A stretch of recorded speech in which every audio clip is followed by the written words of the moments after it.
పశ్చిమాసియా ఉద్రిక్తతల నివారణ కోసం ఇవాళ అమెరికా, ఇరాన్ మధ్య పాకిస్తాన్లో జరిగే చర్చలపై అనిశ్చితి నెలకొంది. సంప్రదింపుల ప్రారంభానికి కొన్ని గంటల ముందు టెహ్రాన్ 2 షరతులు విధించింది. వాటిని పరిష్కరించకుంటే చర్చల్లో పాల్గొనబోమని ఇరాన్ పార్లమెంటు స్పీకర్ తెలిపారు. మరోవైపు ఈ నెల 14న అమెరికా మధ్యవర్తిత్వంతో ఇజ్రాయెల్, లెబనాన్ మధ్య చర్చలు జరగనున్నాయి. ఇస్లామాబాద్ వేదికగా అమెరికా, ఇరాన్ మధ్య ఇవాళ జరగాల్సిన శాంతి చర్చలపై నీలినీడలు కమ్ముకున్నాయి. చర్చల ప్రారంభానికి ముందు టెహ్రాన్ 2 డిమాండ్లను ముందుపెట్టింది. లెబనాన్పై ఇజ్రాయెల్ జరుపుతున్న దాడులు వెంటనే ఆగాలని, స్తంభింపజేసిన తమ ఆస్తుల్ని విడుదల చెయ్యాలంటూ షరతు విధించింది.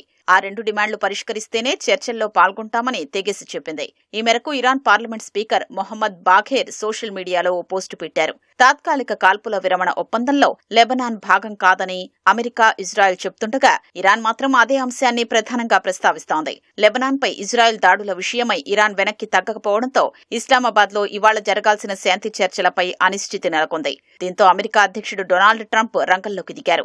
ఇజ్రాయెల్ ప్రధాని నెతన్యాహుతో ఫోన్లో మాట్లాడారు. శాంతి చర్చలకు లెబనాన్ అంశం అడ్డంకి కాకూడదన్న ట్రంప్ దాడులు తగ్గించాలని సూచించినట్లు సమాచారం. బీరూట్పై ఏ దాడి చేయాలన్నా నెతన్యాహు మాత్రమే అనుమతి ఇవ్వాలని పేర్కొన్నట్లు తెలుస్తోంది. ఇప్పటి వరకు మిలిటరీ కమాండర్ల స్థాయిలో ఈ నిర్ణయం జరిగేది. కాగా ఇజ్రాయెల్ జరిపిన తాజా దాడుల్లో హెజ్బొల్లా మిలిటెంట్లతో పాటు 13 మంది లెబనాన్ సైనికులు ప్రాణాలు కోల్పోయారు. మరోవైపు ఇజ్రాయెల్, లెబనాన్ మధ్య ప్రత్యక్ష చర్చలకు ముహూర్తం ఖరారైంది.